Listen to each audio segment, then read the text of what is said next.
Alors, je reviens sur les évaluations GRIP. Donc, on en a 13 actuellement dans notre catalogue. Je vais vous les présenter après sur la plateforme directement, mais là, rapidement, c'est pour vous montrer en gros les cinq gros objectifs. Donc, il y a 2 évaluations qui vont permettre d'évaluer le potentiel pour apprendre à apprendre. L'autre objectif, ça va être de s'entraîner à la certification CLEA. D'autres de remettre à niveau les savoirs de base. Donc là, on développera notamment l'évaluation. On a une coupure de son. Ah, vous m'avez perdu. Philippe me dit que vous m'avez perdu. Donc, je voyais à l'écran. Coupure de son. Alors, je ne sais pas où vous m'avez perdu. Donc, je disais qu'on a 5 groupes d'évaluation qui vous, selon votre objectif. Donc, évaluer le potentiel, apprendre à apprendre, s'entraîner à CLEA, remettre à niveau les savoirs de base, et celle-ci, on va vous en parler un peu plus tout à l'heure, qui est vraiment importante, apprendre le FLE et préparer une entrée en formation, ou notamment un entretien, enfin, dans un processus d'entretien d'embauche, des tests psychotechniques. Donc là, je passe à la plateforme. Donc là, je me suis connectée, voilà, j'arrive sur mon espace principal et j'ai accès aux évaluations. Donc, vous avez toute la liste déroulante, là, qui vous est présentée. Donc là, vous retrouvez les 13 évaluations. Elles sont groupées par les gros blocs que je vous ai donnés tout à l'heure, donc profil cognitif, CLEA, savoir de base. Vous pouvez ainsi vous repérer plus facilement. Vous voyez tout de suite, c'est important aussi pour choisir une évaluation, le temps estimé qui va être nécessaire à consacrer à cette évaluation. Donc, et après, quand vous avez choisi une évaluation, vous pouvez voir en détail donc une description générale, mais également tous les items qui sont proposés dans l'évaluation. Donc là, vous pouvez, par exemple, voir l'item directement, revenir, ça vous permet de connaître les items. Après, ce qui est vraiment conseillé, je dirais même obligatoire, c'est de faire par vous-même l'évaluation avant de la prescrire à des apprenants, pour vous rendre compte aussi du matériel à préparer, du temps, enfin voilà, toutes ces choses qui sont essentielles. Après, voilà, on a quand même dans toute évaluation, on peut quitter à tout moment. C'est-à-dire que même si on n'a que 20 minutes pour faire l'évaluation, tout est enregistré automatiquement. On peut y revenir. Donc, voilà, vous pouvez le faire à 2 semaines d'écart, par exemple. Vous commencez la première partie de l'évaluation, puis vous n'avez pas revu votre apprenant, vous finissez 1 semaine ou 2 semaines après. Parce que les apprenants fatiguent aussi, donc il ne faut pas mettre des évaluations trop longues. Voilà, ça c'était un point que nous, sur lequel on insiste, même si on a 13 évaluations, c'est important de ne pas avoir une surcharge, notamment en début de formation, parce qu'une surcharge d'évaluation crée une surcharge cognitive, une surcharge de stress, enfin tout ce que vous avez dit tout à l'heure. Donc voilà, il faut trouver le juste équilibre. Il faut aussi que vous ayez le temps derrière l'évaluation, on le verra tout à l'heure, d'analyser les résultats. Et ça ne sert à rien de mettre 5 ou 6 évaluations à l'affilée si on n'a pas eu le temps d'exploiter derrière les parcours. On le verra, l'intérêt de faire vraiment des programmes d'évaluation. Donc là, rapidement, vous pouvez prescrire un apprenant ou un groupe d'apprenants. Donc là, par exemple, j'ai ma liste d'apprenants, hop, et puis je vais le prescrire et ça apparaîtra dans l'espace de l'apprenant. Quand on va dans l'espace d'apprenant, hop, là, dans mon suivi d'activité, il voit tout de suite le travail qu'il a à faire. Donc là, du coup, ça me permet d'enchaîner sur des points qu'on a déjà un petit peu évoqués tout à l'heure, sur les 3 types d'évaluation, diagnostic, formative et sommative. Donc là, GRIP compétences permettent de faire des évaluations diagnostiques et formatives. La même évaluation peut servir à la fois en début de formation à faire du diagnostic ou bien au début d'un module, on le verra. Le diagnostic n'est pas forcément qu'en début de formation, ça peut intervenir à 2 mois sur une notion que vous n'avez pas du tout abordée pour faire l'état des lieux des connaissances de l'apprenant. Et la même évaluation peut resservir derrière en évaluation formative pour voir là où il se situe à un instant T. Donc ça, c'est à vous de créer après votre parcours. Le sommatif, voilà, comme il n'y a pas de certificat voilà, en tout cas, enfin, c'est pas ce que souhaite GRIP, donc on n'en propose pas. Et alors ça, c'est un exemple hein, pour vous situer un petit peu. Alors, imaginez un profil d'apprenant, donc là, je l'ai appelée Laurine.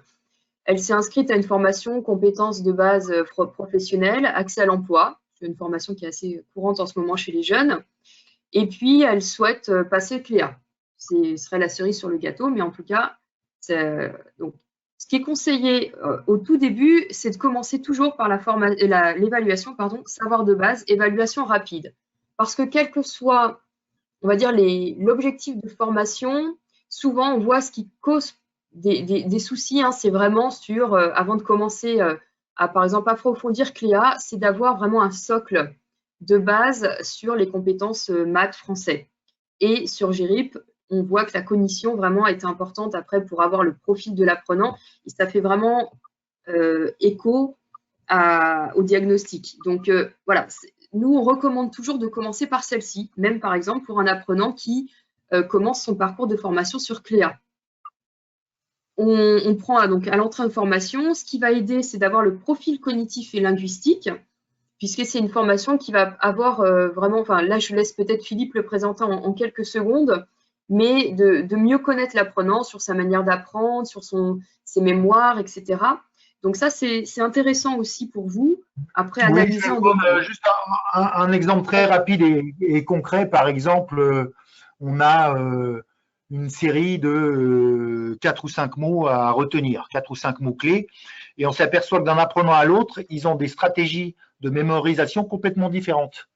Donc, c'est-à-dire que des apprenants vont passer par de l'image mentale pour se rappeler des mots, c'est-à-dire qu'ils vont se raconter une histoire, avoir une image et puis pouvoir se rappeler comme ça. D'autres vont passer par la forme du mot, par la morphologie.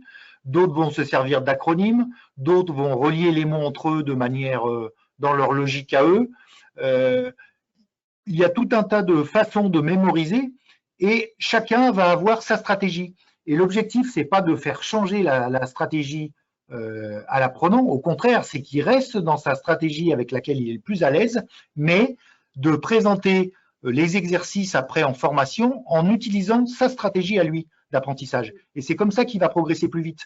Parce que un cerveau et un apprenant qui a pris des habitudes de travail pendant 20 ans, 25 ans, 30 ans à l'âge adulte, vous gagnerez beaucoup de temps et gagnerez en efficacité à rester dans les stratégies de l'apprenant, et encore faut-il bien les connaître au départ, plutôt que de chercher à lui inculquer les vôtres. C'est vraiment quelque chose de fondamental. Donc c'est pour ça que c'est important d'avoir un profil cognitif et linguistique très précis, parce qu'après, la façon de présenter même 2 phrases à apprendre ou une consigne, est-ce qu'on va passer par du canal visuel, est-ce qu'on va passer par du canal auditif, est-ce qu'on va passer par de l'écrit, est-ce qu'on va passer par des symboles, est-ce qu'on va passer par des couleurs, est-ce qu'on va lui faire des fiches, est-ce qu'on va lui faire des cartes heuristiques, voilà, avec de l'arborescence, et ça, c'est important de bien connaître comment fonctionne l'apprenant. Voilà, du coup, enfin là, c'est un exemple. En tout cas, quels que soient les parcours de formation, ces deux-là sont vraiment conseillés en début de formation.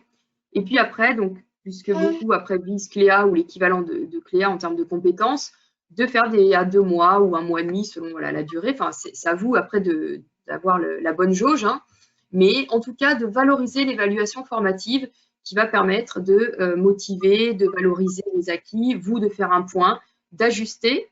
Et là, du coup, j'enchaîne directement avec l'intérêt de GRIP compétences. C'est quand on parle d'adaptative, j'ai du mal à le prononcer, pardon, d'adaptative learning ou d'apprentissage progressif. Donc, c'est ce que vous faites au quotidien, hein. Vous avez vos apprenants en face de vous et chaque jour ou chaque semaine, enfin, vous, en fonction des progrès, en fonction des difficultés, vous adaptez vos supports, vos cours, etc. Donc, nous, ce qu'on fait en adaptative learning, en plus de ce que vous faites déjà, c'est de digitaliser l'adaptative learning grâce à des algorithmes. Et donc, en fonction des réponses obtenues à une évaluation, on va pouvoir générer des parcours de formation automatiques avec les exercices, du coup, les plus adaptés au moment, à l'instant T, en fait, aux besoins de l'apprenant. Et c'est pour ça que je vous disais que c'est important, des évaluations, de ne pas avoir peur d'en refaire, même si c'est la même. Parce que si vous utilisez les parcours automatiques, Du coup, une évaluation que vous aurez fait en début de parcours et une à 2 mois, eh bien, le parcours généré automatiquement ne serait pas le même. Il n'y aura pas les mêmes questions. Il y a beaucoup d'exercices dans le gérer de compétences. Avant qu'ils retombent sur le même exercice, il y a quand même déjà de quoi, il y en a il y a déjà de quoi faire. Et du coup, ça vous permet, au-delà de ce que vous faites déjà vous en tant que formateur, parce que vous faites de l'apprentissage adaptatif, que vous soyez avec la pédagogie différenciée, l'approche APP, etc. Enfin, vous en faites déjà. Donc, gérer de compétences va juste vous donner un outil supplémentaire pour le faire, et notamment au-delà des actions en présentiel. Et là, je sais que c'est doublement important, mais avec le contexte sanitaire, de pouvoir travailler à la maison, de pouvoir, même en classe, vous travaillez ça en groupe. Voilà, donc ça c'est important. On le voit que quand un parcours est adapté, il va favoriser la mémorisation parce que voilà, on répond vraiment à l'instant T aux besoins de l'apprenant. Ça favorise la confiance en soi et la motivation. Ça, c'est prouvé en fait. Donc, parce qu'on se met au niveau de l'apprenant, c'est ce qu'on appelle la zone proximale de développement, c'est-à-dire que c'est comme un escalier. On se met juste la marche d'après. Si on se met 5 marches plus hautes, ça le décourage. Si on se met 3 marches en dessous, ça va être trop facile et il va dire c'est pas pour moi, c'est pas adapté. Donc c'est ça la difficulté et l'intérêt du numérique, c'est qu'on est capable d'analyser en temps réel des milliers de données et de fournir les exercices qui seront le plus adaptés en fonction de chaque apprenant. C'est ce qu'on appelle l'adaptive learning en anglais. Alors là, on l'a francisé un peu en disant adaptative learning, mais normalement au départ, voilà, ça s'appelle l'adaptive learning. L'apprentissage progressif. Alors, comme je reviens là sur la plateforme, et ce que je vous disais tout à l'heure, je reprends mon évaluation de base et vous avez une option « Générer les parcours de renforcement automatique ». Et là, vous avez la possibilité de choisir parmi 3 options. Vous voulez encourager un apprenant parce que voilà, vous avez vu qu'il faut le mettre en confiance. Vous allez plutôt lui permettre de travailler les points forts. Au contraire, vous voulez un petit peu, parce que là, il y a un manque de temps, enfin voilà, vous voulez travailler les points faibles ou alors vous voulez un parcours mixte. Donc ça, c'est à vous de le décider. Et c'est pour ça que je vous disais qu'en fonction, si vous répétez des évaluations plusieurs fois, en mixant les exercices de la plateforme et en mixant aussi ces modalités de parcours, points forts, points faibles et mixtes, vous n'aurez jamais les mêmes exercices. Donc, ça vous fait vraiment un catalogue de parcours très, très riche. Donc, ça, et on essaie en début de formation de toujours commencer par les points forts pour les raisons qu'on a exposées avant, et notamment la remise en confiance et l'engagement dans la formation. Cette notion d'engagement pour l'apprenant, elle est aussi importante. Et puis petit à petit, on va mixer points forts, points faibles. Et enfin, simplement au final, on travaillera sur les points d'amélioration. Voilà. Donc là, du coup, j'ai fait un truc très synthétique, mais vous voyez que pour 3 apprenants, ils ont passé les mêmes évaluations. Là, je les ai appelés 1 et 2, quel que soit. Et vous voyez, ils ont 3 types de parcours différents. Ça veut dire qu'ils ont des exercices différents. Et quand ils refont après une 3e évaluation, alors là, j'ai mis, bon, ça aurait pu être du négatif, mais on remixe encore une fois les parcours. Et du coup, voilà, ça, en fonction du profil, il y en a qui ont besoin de plus de temps, moins de temps, qui vont plus vite. Enfin, vous répondez à leurs besoins. Si vous répondez à leurs besoins de formation, vous augmentez leur engagement, leur motivation et du coup, vous les fidélisez aussi. Donc, il y a plus de chances de réussite. Donc ça, c'est vraiment essentiel à l'avoir en tête et c'est un des atouts vraiment de gérer de compétences. Donc voilà, écoutez, c'est bien en fait au niveau cognitif le fonctionnement du cerveau sur les apprentissages, qui a plusieurs phases qui sont bien identifiées. Une phase d'évaluation, après une phase d'entraînement. L'entraînement se fait par la répétition. Après, il faut avoir du retour d'expérience, c'est-à-dire avoir un feedback entre le formateur et l'apprenant pour remonter ce qui est bien, ce qu'il faut améliorer, etc. Donc la répétition, et après on repasse à de l'évaluation au fil du temps, parce que on peut pas être tout le temps que dans l'entraînement sans jamais s'évaluer. Le fait de s'évaluer, ça va renforcer l'efficacité de l'entraînement. Il faut prendre l'exemple d'un sport pour aller très vite. C'est comme si vous vous entraînez toujours au football à faire des jongles, des passes, des tirs, et vous faites jamais un match de votre vie. À un moment donné, la compétition, avoir un match, ça va vous faire progresser. Après, avec le retour d'expérience. Si vous faites de la musique, c'est pareil. Vous pouvez apprendre un instrument, jouer, etc. Et à un moment donné, c'est bien de se produire devant les autres ou de se produire comme ça en concert, en fête de fin d'année, etc. Ça va vous faire progresser, ça va vous donner aussi un objectif. Donc, faut pas le voir comme quelque chose qui va être stigmatisant, mais au contraire, un outil pour progresser plus vite. Après, c'est vrai que par rapport au passif des apprenants qui arrivent chez vous, voilà, il y a tout le passif scolaire où souvent l'évaluation est plus perçue comme voilà, pas une sanction, mais en tout cas n'est pas valorisée. Ça évolue, évidemment, ça évolue, mais en tout cas, il y a quand même ça à prendre en compte pour changer là, un petit peu les représentations. Pour ceux qui ont le temps encore de rester avec nous, vous pouvez poser des questions, donc là, dans le chat, et nous pourrons y répondre en direct. Voilà, ou dans les questions. Voilà, s'il y a des questions plus personnelles, on vous les répondra en privé, voilà, par rapport à des questions type… Mais voilà, ces évaluations, on insiste vraiment là-dessus parce qu'il vaut mieux y consacrer un peu plus de temps en début de formation. C'est du temps que vous allez regagner au fil de la formation parce que si vous savez où vous allez, si vous connaissez le fonctionnement cognitif de la personne, ses points forts, ses points un peu plus faibles, eh bien, ça va vous permettre de gagner énormément de temps. Et je prends toujours un exemple très simple.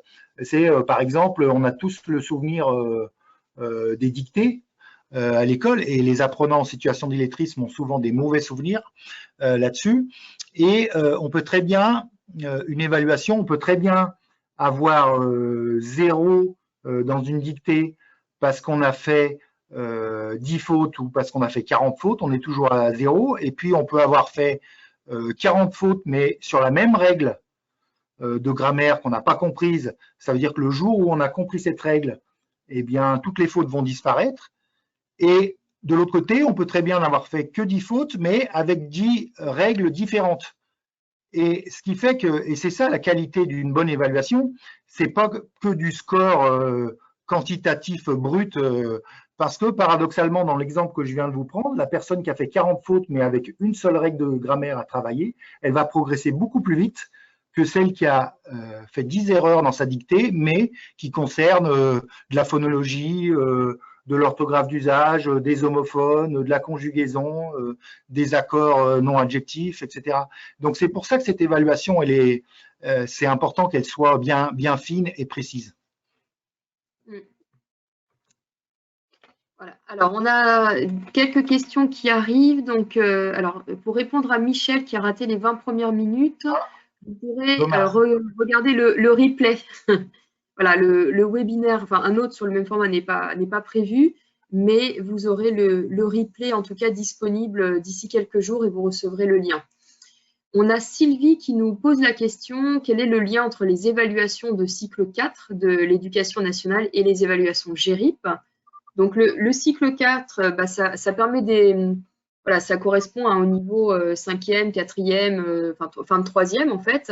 Donc ça correspond typiquement dans les degrés en LCI au niveau attendu, niveau 4. Donc là, vous retrouverez dans les évaluations GERIP, si vous faites les évaluations savoir de base, vous retrouvez les compétences qui sont attendues pour le cycle 4. En fait, juste une petite précision par rapport à ça. Il y a un premier diplôme de l'éducation nationale qui s'appelle le CFG, le certificat de formation générale, qui correspond à un niveau d'entrée de collège. Et en fait, dans Cléa, ils ont repris beaucoup dans le programme officiel Cléa, beaucoup de compétences de base qui correspondent à un début de collège, milieu de collège. Donc voilà, c'est assez proche en termes de compétences, on va dire un peu plus scolaires, sauf que le Cléa est orienté vers l'insertion professionnelle, donc au maximum contextualisé vers des situations métiers en lien avec les savoirs de base en maths, en français et puis dans les aspects cognitifs. C'est pour ça que si vous travaillez le CFG, vous avez plus intérêt à travailler sur les exercices du module savoir de base.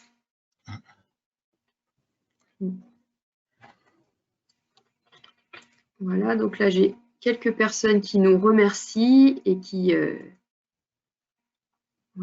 sont en train de nous quitter. Voilà, s'il y a d'autres questions, n'hésitez pas. Après, si d'autres questions vous arrivent à l'issue, plus tard, là, je vous ai affiché les contacts Alors, vous êtes notamment en contact certainement avec Laetitia Duguay, hein, qui pourra après vous répondre à vos questions, à des demandes de devis, d'autres démos plus précises, voilà, si vous avez un envie de faire en équipe. J'ai l'impression qu'il n'y a pas d'autres questions. Ah, nous envisageons d'utiliser ces évaluations pour les tests d'entrée en CAP. Pour les apprentis, est-ce pertinent? Donc, comme le disait Philippe tout à l'heure, effectivement, pour l'entrée en CAP, bah, vous retrouvez hein, le niveau attendu pour les savoirs de base. Donc, l'évaluation au savoir de base pourra effectivement être un test de positionnement. Et pour la partie, oui, excuse-moi, pour la partie aussi orthographe spécifique, j'en profite pour saluer notre partenaire Projet Voltaire, ou notre Projet Voltaire qui a aussi des évaluations fines en orthographe. Ce qui est intéressant vraiment, c'est d'avoir des évaluations aussi étalonnées, c'est-à-dire sur des cohortes avec un nombre de sujets. Alors, j'aime pas ce mot, mais on appelle ça sujet quand on fait des évaluations étalonnées. En fonction donc de résultats très précis sur des critères temps et des critères résultats quantitatifs et qualitatifs, ce qui fait qu'on a des photographies avec un grain assez fin du niveau de la personne par rapport à sa classe d'âge et par rapport aux compétences. Et d'ailleurs, ces évaluations, on a une partie de ces évaluations qu'on peut retrouver lorsque on fait les journées défense et citoyenneté, où les jeunes de 18 ans vont passer des tests en français et en maths pour voir s'ils ont des difficultés particulières, s'ils ont besoin d'aide. Et donc, c'est utilisé aussi nos évaluations par l'armée. Voilà, et je voulais dire aussi à Sylvie Kerguelen qu'on a la possibilité, hein, on l'a déjà fait pour certains clients, de réaliser des évaluations sur mesure. Où là, on va, donc en fonction de votre cahier des charges, hein, vous avez plus certaines compétences que vous souhaitez évaluer par rapport justement au CAP que vous souhaitez préparer. Ça, donc il faut prendre contact avec l'équipe commerciale, partager vos besoins. Et nous, avec notre catalogue, on est en mesure de créer une évaluation spécifique pour vous. Vous l'avez peut-être aperçu tout à l'heure, alors vous pouvez la partager ou pas hein, d'ailleurs, mais le 2C nous avait demandé un test de positionnement en fonction de leur référentiel également. Donc, ça a été fait. Donc, en tout cas, par rapport aux exercices, vous trouverez votre bonheur. Si les évaluations que vous testez ne correspondent pas exactement, sachez voilà, que c'est une offre commerciale que nous pouvons faire. Voilà, oui, c'est pareil pour les CFA parce qu'en fait, on a fait un gros travail d'analyse par compétences métiers. Parce que entre une standardiste qui va avoir besoin de beaucoup de langage oral et puis un agent de cuisine qui va plutôt être dans le visio-spatial, dans la notion d'angle, et puis quelqu'un d'autre qui va travailler en cuisine, qui va être dans tout ce qui est règle de 3, proportionnalité, suivi de consignes écrites, tout ce qui concerne aussi les fonctions exécutives pour faire les tâches dans un certain ordre, et bien forcément, on va les évaluer aussi un peu différemment en fonction de leur voie professionnelle. Sylvie demande justement comment sont étalonnées les évaluations, donc notamment donc, l'évaluation savoir de base qui a vraiment été étalonnée en temps réel. Donc là, Philippe… on s'est aidé simplement du service militaire volontaire en métropole et en outre-mer. Donc je salue aussi les personnes d'outre-mer qui nous suivent. Donc ça a demandé beaucoup de temps. En fait, c'est très long pour étalonner une évaluation parce qu'il faut un maximum de volontaires pour tester. Et puis aussi, il faut se référer à des populations normales. Et aujourd'hui, on voit d'ailleurs que dans l'illettrisme, comment est mesuré l'illettrisme en France? Il y a une seule entité qui le mesure au départ de façon organisée sur toute la population française, c'est l'armée. C'est au moment des journées défense et citoyenneté qu'on a une photographie du degré d'illettrisme. Alors après, il y a eu des enquêtes au fil du temps, et notamment on travaille en lien avec la NLCI, mais pour avoir des résultats étalonnés des épreuves qui sont passées par tout le monde aujourd'hui, c'est au moment des journées défense et citoyenneté, qui concernent garçons et filles. Voilà. Et notamment aussi avec la NLCI. Donc, ça a été travailler aussi, cet étalonnage. Tout à fait. Après, sur certaines évaluations plus thématiques, hein, les plus petites, elles ne sont pas étalonnées sur des populations comme vient de le décrire Philippe, mais en tout cas, elles ont été préparées en fonction aussi des retours terrain, des observations. Enfin, voilà, les temps qui sont inscrits sont adaptés. Alors bon, après, s'il y a des retours, hein, ça peut encore évoluer, hein, mais en tout cas, ça a été vraiment fait avec l'acteur terrain. Voilà, on a des milliers d'utilisateurs dans la plateforme, donc on a quand même un bon retour, parce que c'est l'intérêt des évaluations par le numérique, c'est que tout est enregistré et on fait des analyses de résultats avec des algorithmes, et c'est vrai qu'on a des datas qui permettent d'avoir une bonne photographie de la situation domaine par domaine ou sous-domaine par sous-domaine. Là, je réponds à la question de Clarisse Der qui demande comment on peut accéder à cette plateforme. Donc là, si vous n'êtes pas encore abonné, donc là, ce que je vous conseille, c'est de prendre contact avec l'équipe commerciale. Donc là, je vous envoie le mail et qui pourra organiser une démo et voir après en fonction de vos besoins, voilà, pour comment obtenir une licence. Donc, vous avez accès à la plateforme en acquérant une licence annuelle, voilà, qui dépend en fonction de vos besoins, vos modules. Donc là, les besoins sont estimés avec l'équipe commerciale. Et c'est utilisé aussi beaucoup par les décrocheurs scolaires, hein, et d'ailleurs, je remercie les entités, certaines où je suis allé faire de la formation présentielle, et j'espère que je pourrai bientôt retourner après cette pandémie. Mais voilà, les écoles de la deuxième chance, les Greta, les EPID, etc. On a beaucoup d'entités qui se sont inscrites et je les remercie. Mais n'hésitez pas, si vous avez des questions précises, à écrire. Vous avez les mails dans la diapo, et puis on essaiera de vous répondre.